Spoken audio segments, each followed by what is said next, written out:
It's an honor to be here. I was really enjoying the analogy you were giving just now about the drive from Phoenix to San Diego. And I was wondering if you're feeling like you're going on the right path and you're going from Phoenix to San Diego. Do you think, like, Yuma totally sucks, right? So, Not completely, but more or less. I feel like it would get progressively better, right? Or does it? Let's back up just a little bit and talk about the path. So your opening words were what? If you're on the wrong path? No, I mean if you're on the right path. Well, being on the right path implies that there could be a wrong path. And so let's just call it a path. Right. And let's call it your perspective of the path is what makes it feel good or not feel good. Right. Okay. We like the idea of you having things that you want, so goals or destinations or experiences, and you're standing somewhere in relationship to it. But there are lots of ways to get there. Some of them are more long and lingering, and some of them are more direct.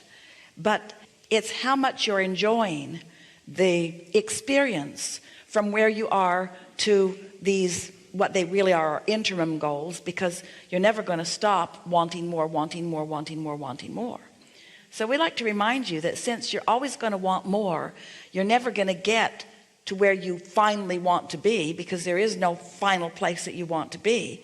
And that the whole point of wanting to be anywhere is for the benefit of the path, the benefit of the journey, the benefit of the probabilities, the rendezvous, the insight, the clarity, even the contrast that causes you to make more path. If you could, and you can't, but if you could, and you can't, but if you could, and you can't, if you could get on a perfect path, a path that satisfied you in every possible way, it would peter out into endedness.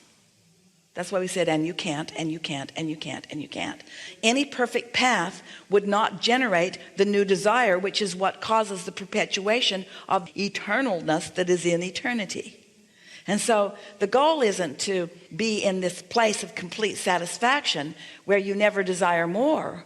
The goal is to understand that you're in this fluctuating experience and keeping the balance of it, mostly feeling good while you're constantly acknowledging improvements. That's what evolution is about. That's what we are all about. But it's this joyful expansion. And we know for sure that the only way for any of you to acknowledge the perfection of your joyful journey, it's not a perfect journey until it is a joyful journey. It will never end. But to find the joyfulness in the journey is to lighten up about the incomplete parts and enjoy the movement toward the next thing that you desire, and the next thing that you desire, and the next thing that you desire. Just loving the moment of now. Just enjoying where you are, understanding that it's not ever going to end. That's why, as we talk about this vibrational reality, gave it the name vortex because we wanted you to make it more real for yourself. As we acknowledge this vibrational reality, this vortex that contains for now the culmination of all that you've come to, all that you are is represented that. And so your inner being stands there as that temporary completion of who you are and is calling you toward it all the time. And that sweet spot between where you are and moving toward that, that really is what the best of life is all about for you. So when we begin then talking about this vibrational reality turning to the things, to the manifestations that you want, it's that inspiration, it's that impulse, it's that conscious realization that you're in the right place and that source energy is with you, and that all things are possible, but that these are the things that you are enjoying right here and now. It's being in an attitude of no lack because all things are possible. But you don't want all things that are possible to all be present right here and now. That isn't what you're reaching for either. But the wisdom to know that all things are possible, and this is what you are feasting on now. So that you're feasting your eyes, and you're feasting your nose, and you're feasting your ears, you're feasting your fingertips, you're feasting all of your physical senses on what you are in the process of creating. That's what you came here for. As humans, sometimes you misunderstand. You think that Source has got it all figured out and that Source stands in this perfect place and you're here just banging around trying to achieve perfection somehow, and then you'll reemerge into the whatever it is that Source is. And we say whatever it is that Source is out here on the leading edge with you, savoring with you and thrilling with you and feeling the newness with you. And so the words that we most want you to commonly, often, chronically feel, we want you to feel the fullness of who you are. We want you to savor and to understand that you are never ended. But the feeling that we want you to feel is the wholeness of who you are, focused here in this now. The fullness, the totality of who you are, focused here in this now. We want you to feel the power of this now. These are the words that we want you to sort of live by. I want to be continuously surprised and delighted by my focus, which allows all of that non-physical guidance and direction and assistance and so forth. To be surprised and delighted. And the reason that that's possible is because you've put the contents of your vortex there so incrementally that you don't even really know what's there. And while it's a vibrational culmination, you really don't have any way of knowing how it will play out. But you do. You think it'll play out as a partner, as a lover, as a car, as a pile of money. You have your sights set on these physical manifestations. But what most don't realize is the reason that you set your sights on those physical manifestations is because the essence within them is so satisfying to you. The pile of money represents freedom. And it represents autonomy. It represents perfect choices. It represents you getting to choose.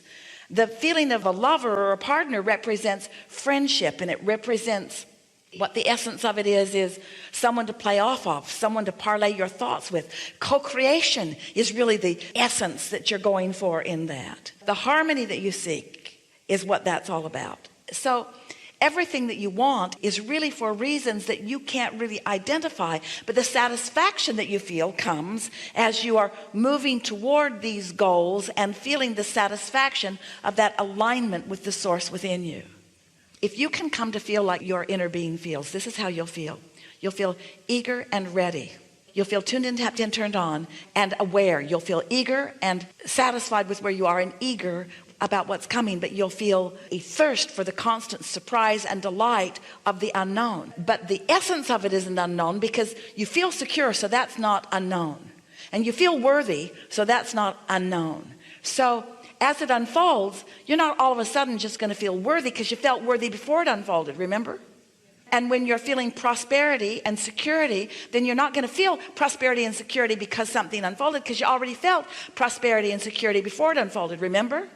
So what are you going to feel? Surprise and delight about the way that it shows up, you see. But if you're looking for the event to cause the feeling of worthiness, then you're not out ahead of it far enough and it can't come.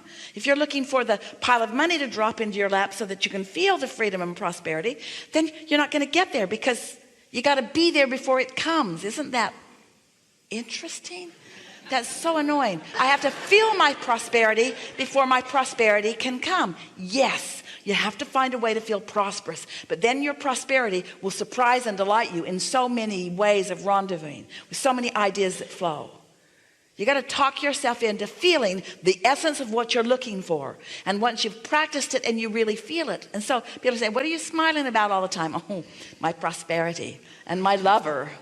Well, I don't see either one of those in your life yet. Why are you smiling about it? Because I've got it. Well, where is it? It's about to surprise and delight me. In ways that I right now know not. And they'll just say, well, you're just crazier than I ever thought you were before. But once you get there, once you know that, then you're just riding on that clarity and on that knowing, on that worthiness, on that positive expectation. And then the surprising and delighting just never stops. It's all day, every day. Rendezvous, rendezvous, rendezvous, rendezvous, rendezvous with you. Just feeling this amplification of the perfection of who you are. Just always wanting more. That's that eagerness will just keep you going and going and going and going and going. So you wake up and you hit the floor running. You're eager to get into the day. It's intoxicating to be with you because that's who you are and that's how you feel. That's what you came for. No limpness, No lackful. Do you always do rampages of appreciation in your workshops? Like that one? Yeah. Like that one? That was a pretty good one.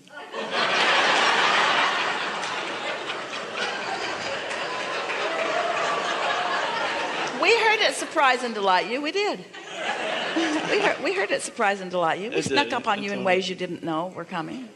We're unpredictable in that way because we know exactly. I had another question, we know exactly. but you totally you answered my question by the way you just ranted off and like I was like you robbed me of my question, you know. But well, the universe is doing that all the time because the universe understands you so completely and loves you and cares about you and is offering to you, and it's just time for you to. I've experienced a lot of clarity today. Yeah, really good, yeah.